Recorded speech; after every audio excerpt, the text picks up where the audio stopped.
Good evening and welcome to the Italian Impact Podcast.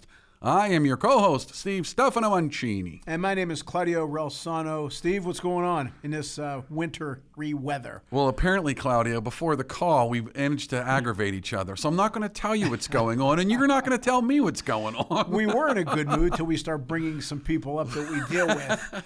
And, it started right with away, work. Right away, that kind of messed up the day. But having said that, we have a wonderful guest on. I mean, this guy's not only extremely successful in the business world, but he's a great guy, and I really mean that. I have a ton of respect for him and a ton of affection for him. He's been nothing but wonderful with me. He was the president of the Mid-Atlantic Zone for Performance Food Services, and not only that, as I said, I've seen him in action, Steve, and to our great audience, and just a very intelligent guy, a common sense guy, no fluff. I mean, he gets to the point, and again, I've seen him in action, and I respect him a ton.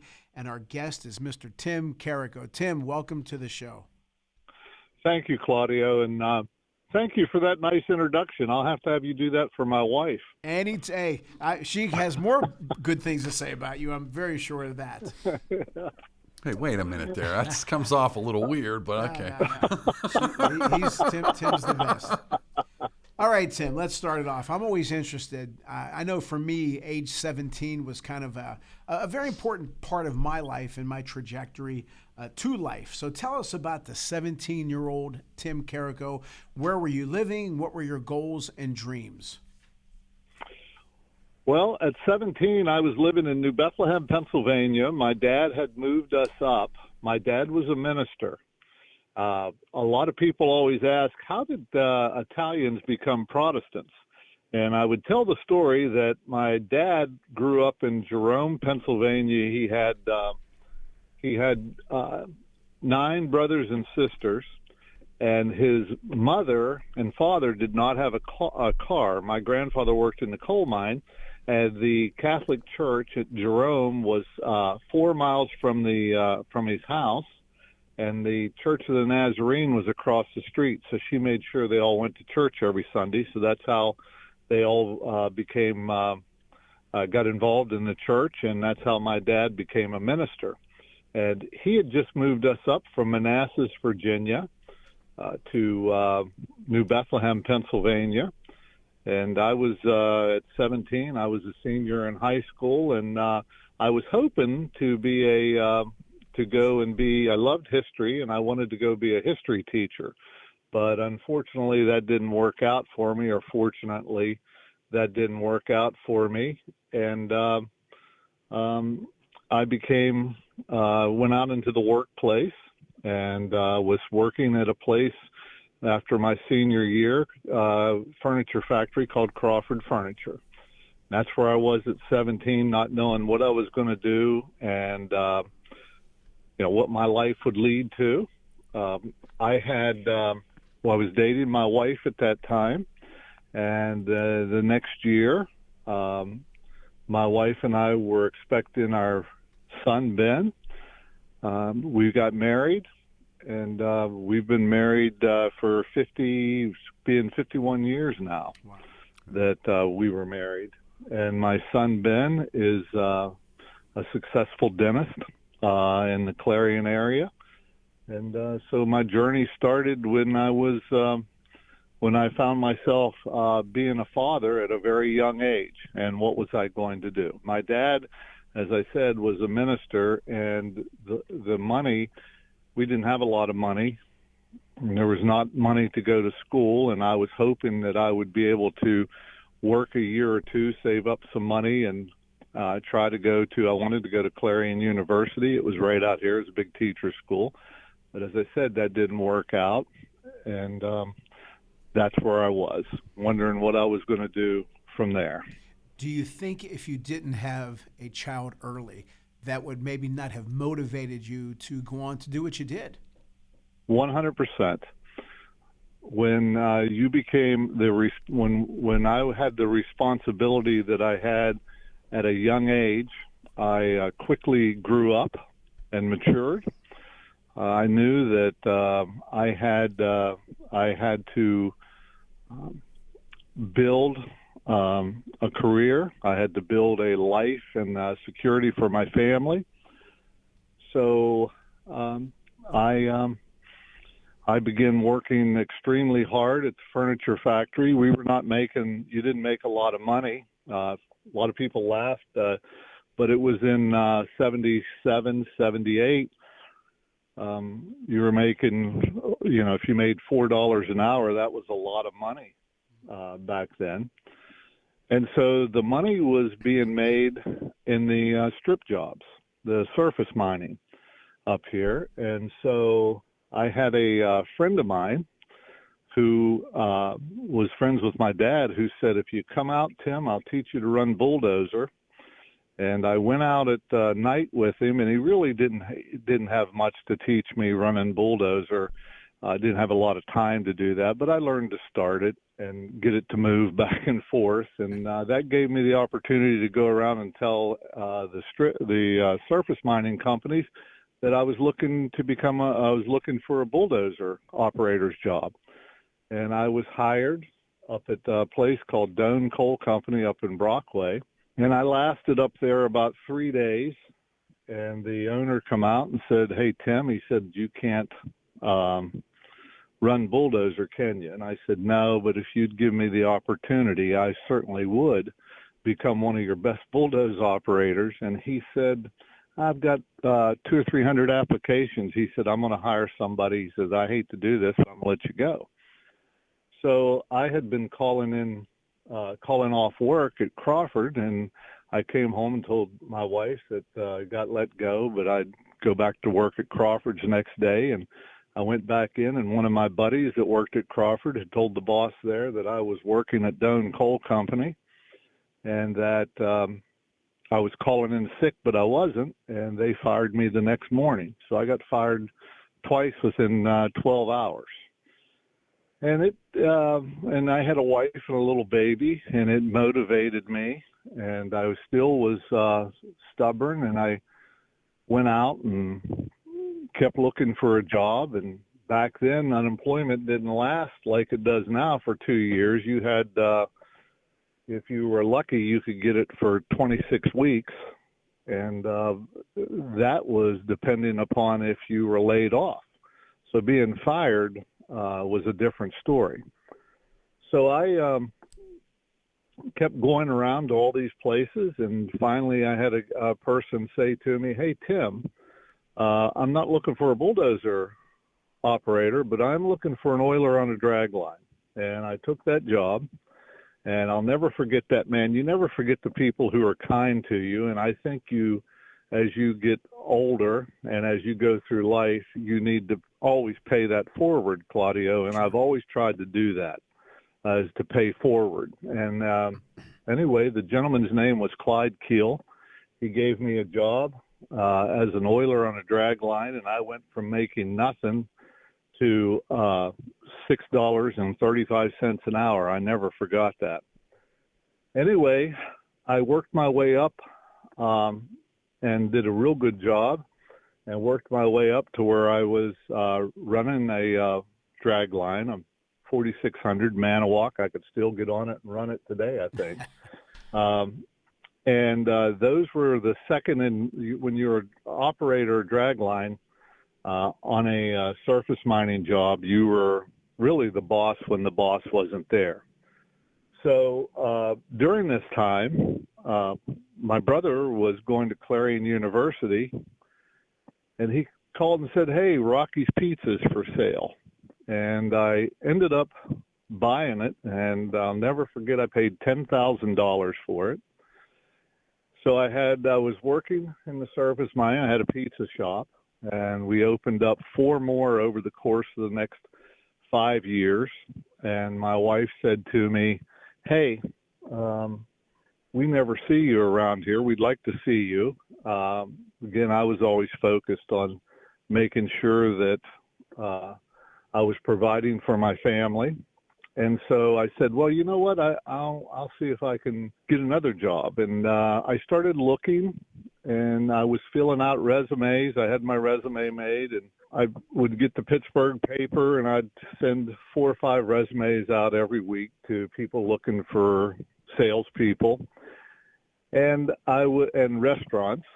Well, I got a call from a company called Perringer Distributing, and they were out of Rice, Minnesota. They're a big pizza distributor.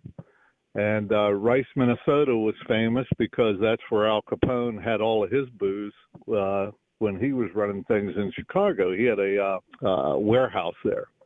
So I wanted that job really bad. And at the same time, I had Haas's Steak and Seafood, who Bill Campbell's a very good friend of mine now. But I'd got an offer as a assistant general manager for Haas's. And I really wanted to go into sales, so I called the company and ended up going to work for them, and worked for them for a couple of years. But quickly went from nothing to I was their number 2 salesperson, and then something wonderful started happening. People started to come after me instead of me going after them for jobs. And Leprino Food Service, Leprino Cheese, Jim Leprino, they came along. He was one of the largest cheese manufacturers in the United States. They sold Pizza Hut, Domino's, all their cheese, but he came along, and I worked out of the plant in Waverly, New York, started for them, and quickly worked my way up over the next 3 years to number 8 in the country. And I had Gino Fontanini out of Chicago, who owned Fontanini Capital Meats sausage company, outstanding products. And Gino wanted me to come to work and handle the East Coast for him. So my territory at that time was from New York City down to North Carolina. And I worked for Gino, and during that time I opened up several accounts, and one of them was U.S. Food Service. And they hired me to be a national account salesperson for them. And I worked for them. And then a gentleman who came after me by the name of Dave Reese, who owned Parkway Food Service. And Dave wanted me to develop and run his national account department, which I did. And then I ran into and met Steve Monteverdi, if you know Steve, from down at Monteverdi Produce at that time. And I went to work at Steve as his general manager. And that's where I ended up meeting the folks from Reinhardt. They hired me as vice president of sales in Pittsburgh. We started with that company when I started in '96. They were doing $16 million. Now that division they'll finish somewhere around $530 million. But went to work for them as vice president of sales and grew that business. And in 2000, a company bought Weiss Markets Distribution Center, Weiss Food Service, out in Sunbury, Pennsylvania. And I went out there and worked as they made me general manager. And I ran that division till 2007, came back to Pittsburgh. They then made me president over the Pennsylvania group, which was Pittsburgh and Sunbury, Pennsylvania. I was over both divisions. And at that time, they were doing pretty close to $700 million between the two of them.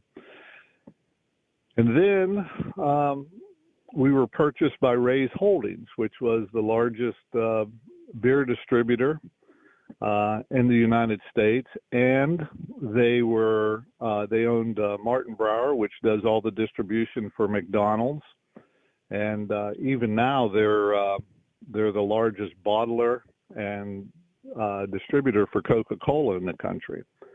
We went to work for them in 2004. They bought Reinhardt Food Service, and in 2015, I was called and asked if I would become vice president of sales for the entire company. And I did that from 2015 to 2018, where they made me Northeast Zone President, and 2020 became Mid-Atlantic zone president. We were purchased then by Performance Food Service, PFG. I had planned on retiring in 2021, and they were putting an addition on Pittsburgh, and they asked me if I would stick around and make sure that that addition got put on and got built. It was a $35 million addition, and I did, and I retired in 2023. Claudio, we had met during that time, and so a lot of people would always ask me, they'd say, you know, you always had a gift, I would say, you know, not to brag, but I was always a very good salesperson, and they'd say, how did you become such a good salesperson? How do you do that?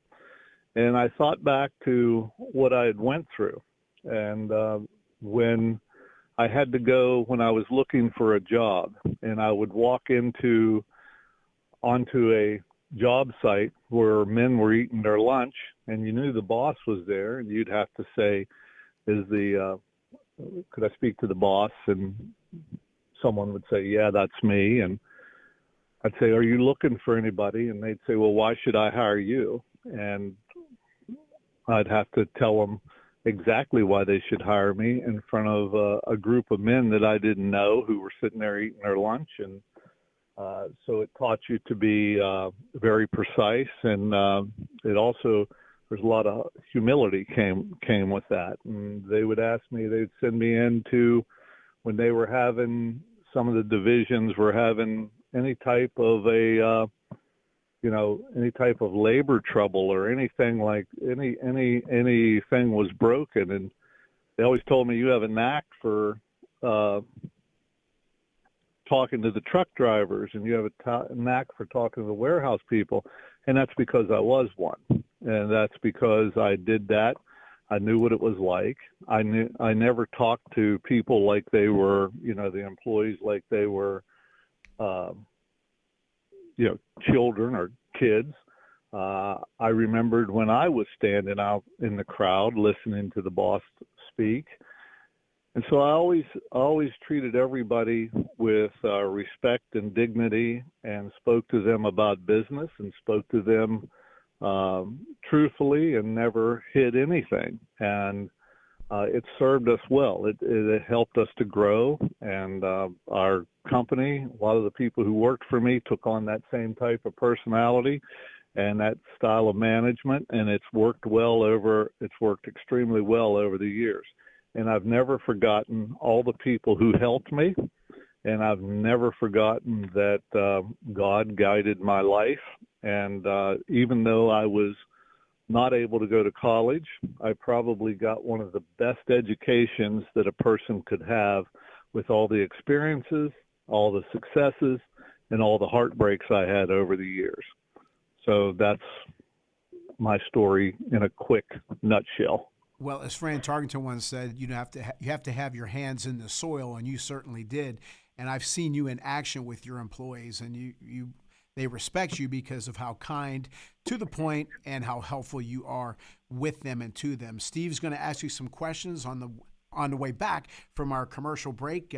Lead from the Heart, my book, Lead from the Heart Up, Not the Neck Up, How to Create a Positive Winning Culture on the Field and in the Office. You can get that book at ClaudioRelsano.com. It is sold out at Barnes & Noble. It makes a great Christmas gift. Also, my show, The Claudio Relsano Show. I've had such great guests as Tim Carrico, Mario Andretti, Dick Vermeil, Ken Griffey Sr., Rocky Blyer, Jim Rooker, Sid Bream, many, many others, Jerry Cooney. You can listen to that show on ClaudioRelsano.com. My other show, I'm co-host, Sports Corner, hosted by Ralph Williams with Smokin' Jim Frazier, Luther Dupree, every Saturday, 2 p.m., 3 p.m. on 1250 a.m., 92.5 FM, The Answer.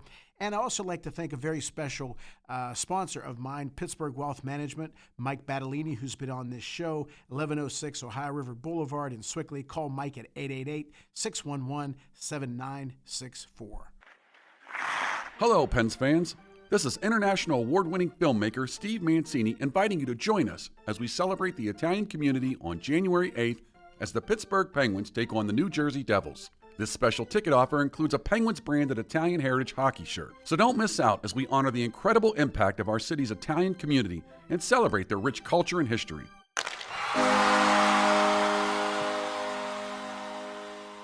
Tune in to Sports Corner, hosted by Ralph Williams, along with Claudio Relsano, Smokin' Jim Frazier, and Luther Dupree Jr.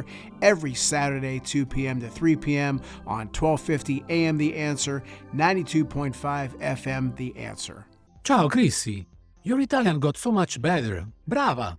Grazie. It's because I learned the best way possible. How so? Well, I learned that with apps, grammar books, and even YouTube videos, I could only get so far. I had to immerse myself. I noticed I did best when I was in Italy visiting family. That's where my level really soared. And wow, did it work? Thanks. I became much more confident, fast. That's why I created Footsteps Through Time. It's an Italian language experience. You don't just take Italian classes, you immerse yourself in a real Italian village. With lots of fun activities and excursions, it's life-changing. I see. So, no more boring grammar, impersonal apps, just real conversations, real culture, and delicious food, of course. Exactly. I'm so excited about this. Learn Italian by actually becoming part of the local community for a week and living it.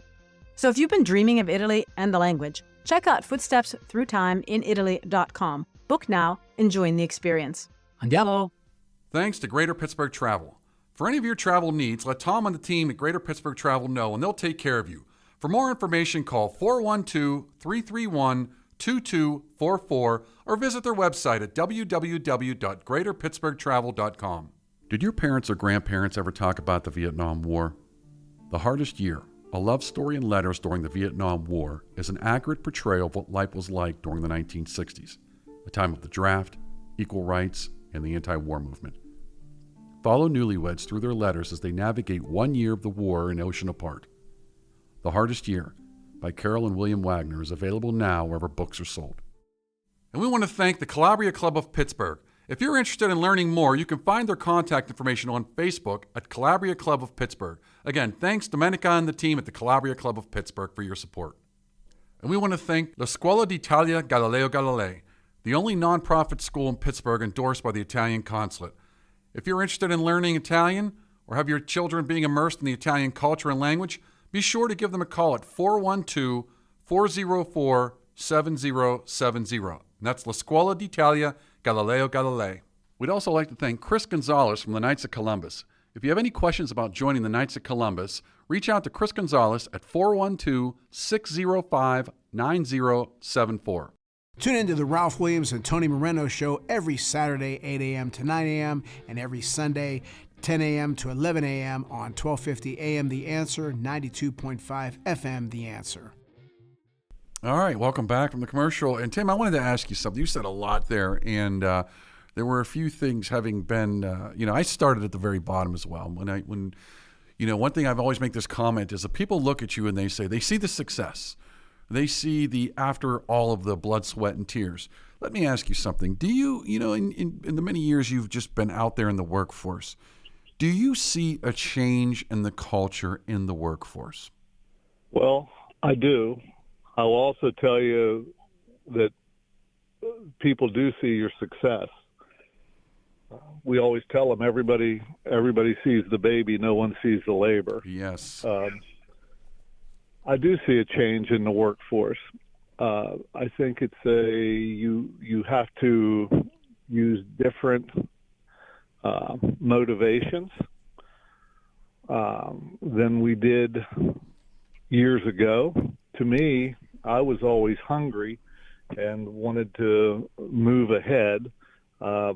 There is, I don't want to say a softer approach now, but it's a different, you have to motivate in a different way. It's more, they want to get fulfillment out of their job. They want to feel like you appreciate them. They want to feel pat on the back, a handshake, a look in the eye. You have to motivate people different. I told all of the people who worked for me that the most important thing you could do is get to know everybody's name and get to know one thing about them. Back earlier, I would say back in the 70s and 80s, it was more, you were more important. It was more, I'm going to work really hard, and it was about the money, and it was about getting ahead. And nowadays it's a different culture, I would say. I think you can still, I used to tell everybody, I didn't want to paint things with a broad brush. Everybody would tell me, when I'd go into a distribution center, they'd say, you don't understand this area. It's hard to find motivated people. And I would tell them that I'm not looking to motivate the entire city. I want to find 300 to 400 people that are motivated out of the 100,000 that's around here. And let's start from there. And the way to start from there is, nowadays it's more about that handshake, looking them in the eyes, and knowing who they are, knowing what their name is, and knowing their interest, and knowing their family. Does that make sense? Makes perfect sense. And in fact, I'm going to kind of pivot off that family piece, because I want to touch on something else that you'd mentioned. You know, you kind of jokingly said, I'm Italian, but not Catholic. And of course, Claudio and I want you to know, we both rolled our eyes in disgust and frustration. We wrung our hands. I had to mute the damn boards. But anyways, but on a comical note, and you also said, you mentioned that, you kind of, God kind of guided you. It sounds like you are a man of faith. Was that instilled in you, or was that something that you just sort of made a decision at some point in your life that, no, I believe, and this isn't coincidence? Or do you? Maybe I'm being presumptuous. No. My dad was a minister in the Church of the Nazarene. He later became an independent, and he taught us that it was. I have a brother, and my sister just passed away, but I had my dad taught us that it was your relationship with God versus your religion, what church denomination you belong to. So we used to have a joke in our family. My brother was Catholic, my sister was Lutheran, and I was Baptist. And I used to tell people, you know what that means? And they'd say, what? And I'd say, I'm the only one going to heaven. So, but we were raised to always put God first in our life.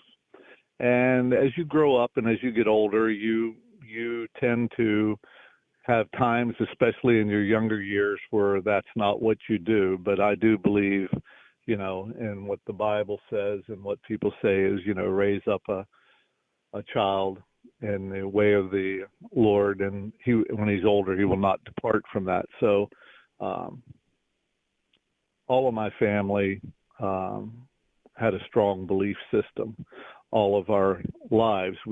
There were certain times during our lives that it wasn't front and center. Okay, now I'm going to put you on the spot, Tim. Sure.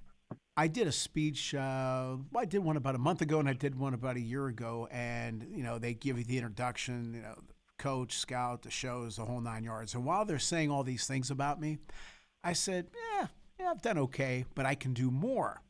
What would you tell me personally? Because I still don't think I've accomplished anywhere near as much as I think I can. If you ask me what percentage, I don't know. I think I've accomplished maybe 25, 30% of what I feel that I can. What would you tell me? And I respect the hell out of you. You know that. What would you tell me if I say, I think I can do more? And it's been tough to break out and do more. I mean, I've built what I've done, and I've done it well. The scouting, the coaching, the shows, but I think I can do more. What would you say to me? And again, this show is Italian Impact. We want to have impact on people, and I want to ask our guests something that would have impact on me. So go, fire away. Well, that's a good question that I've, as I'm sitting here taking that in, I guess I would come back at you and I would say, Claudio, I know you pretty well. I know I've read your book. I know how you feel about your players. I know I've watched how you treat people. I know how you treat me. I know how you impact. I know what you think of your family. I know the great respect you gave to your parents. I'm going to say that I don't know as if continuing on the path that you're currently on, you are going to be, I think, amazed when you get to the end of your life and you look back and you see all the people that you've influenced. But I think where we discount things is not only the people we've influenced, but how the people that you influenced and how they paid it forward.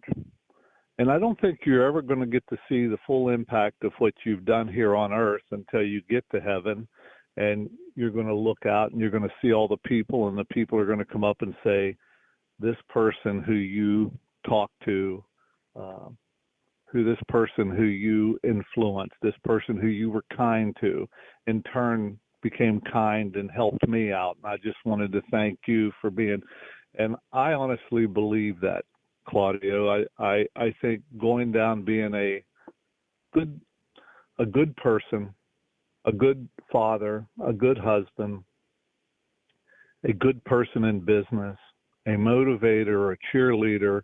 And a lot of people think, sometimes a little directness and, tough love goes a long way too. I think sometimes we forget that needs to be given out too. And,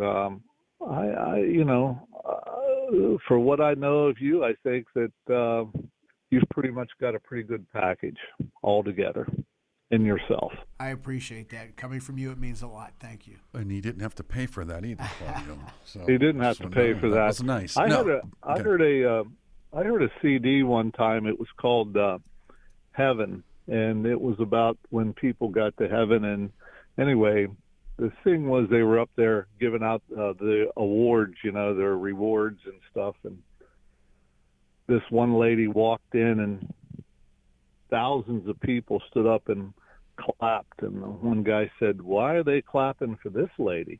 And they said, "She always prayed for everybody, and these are the people she prayed for, and they prayed for other people. And now she has this hundreds of thousands of people that she influenced over her life." I think those are things that we don't get to see, and I think that we sit and think,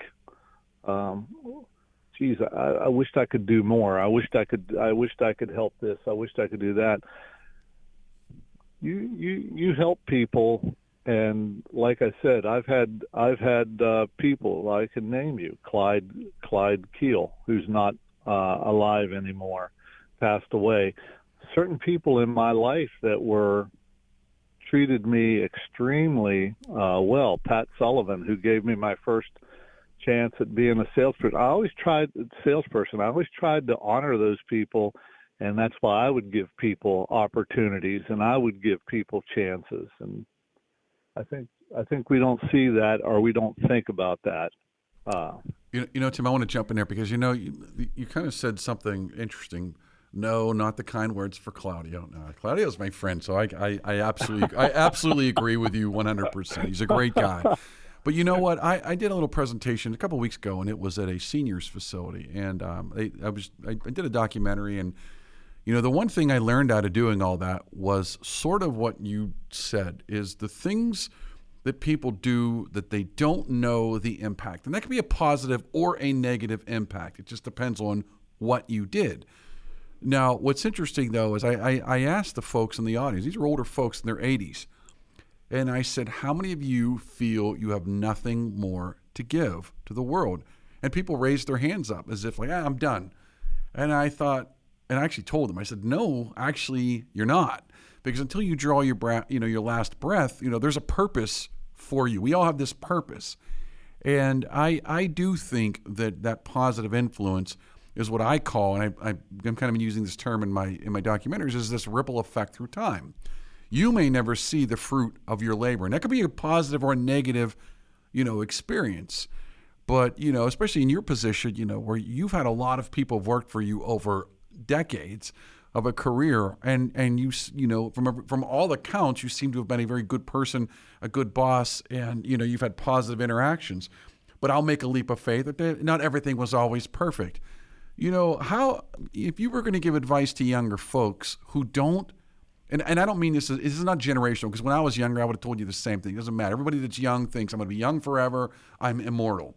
But the reality is later on in life, you learn a couple of things. One of the big things you learn is you're not immortal, and there's all an expiration date for all of us. But, what would you tell younger folks so that they could understand that even the smallest things they're doing are impacting the people around them and will have a ripple? How would you explain that? Oh, that's a good question. I think that everybody has to know the power of their words. They have to know the power of how your attitude affects people. I would tell people that when you walk into the building and you are the boss, you're the supervisor, you're the president, you're whoever, and you walk in and someone comes up to you and says, hey, good morning. And you have something on your mind and you go, hey, and you keep walking. That person goes home and their family, they're having dinner and say, how was work today? The boss was in a really terrible mood, et cetera, et cetera. I think if I was telling somebody younger, I would tell them spend more time, actually, and you have to focus on this, spend more time being kind and saying kind words and encouraging people than you do being aggravated, and you'll be amazed at what your life will end up as. I think too many times we worry about stuff that really won't have a big outcome in our life, and we should always remember that, everybody wants to be somebody. Doesn't matter who they are. These people are whoever. They're the heads of their family. Your job is to always be kind to them. So I would not sweat. I would not worry about money. Money comes later in life. You can set your principles down. I would not stress over money. That is, as long as you work hard, that's going to come after your kids get out of the house. That's the truth. But it is there. The things you should never fight about. You shouldn't fight about money. You shouldn't fight about silly things that aren't going to. At the end of the day, aren't going to matter. I think about things I stressed about when I was younger, and I would stress about what am I going to do for this, or what am I doing for that? And I look at it now, and all I did was worry about something that I didn't need to worry about because it took care of itself. So worry less and spend more time in the moment, and I'd spend more time shaking people's hands and being engaged in a conversation and really listening to what they said. And that's advice for myself too. I wished I would have spent more time really listening to people and being engaged. So, Tim, we can go on and on with you because you have a lot to give to our listeners. And I was a little selfish because I asked some questions that I wanted to know, but I appreciate you to the moon. I do. I think the world of you. And again, I appreciate your kindness towards me. You always have time for me. You never say no to me. And I know we'll be seeing each other hopefully soon. And we really appreciate you being on the show today and wish you continued success in life and everything you do. Well, it was a pleasure, and thank you both. I really enjoyed it. Thanks, Tim. We appreciate you. Got a lot of wisdom here. And, the whole point of our show is to be something different. We want to, yes, have great conversation. It's entertaining so people stay engaged. But I want them to walk away and go, wow, that's something. And then kind of maybe reevaluate something. It's the smallest thing in your life. Everything that you can do in your life, no matter how small it is, that you can do better, makes you better. And you gave us some real wisdom here. So I'm very appreciative of that.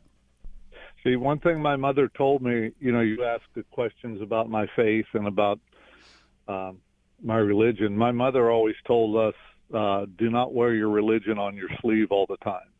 She said, so you can become so heavenly minded, you're no earthly good. So interesting.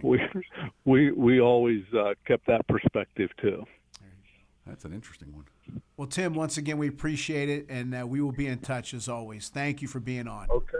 Thanks, Tim. Thanks, Claudio. See you guys. Thank you. All right. Claudio, as always, great guest, great conversation, a lot of good wisdom there, and I really appreciated that. So I'll tell you what, you can take it away because, again, thank you for bringing these good guests on. So that's really appreciative. Tim's the best, and again, he will have impact on anybody listening to the show.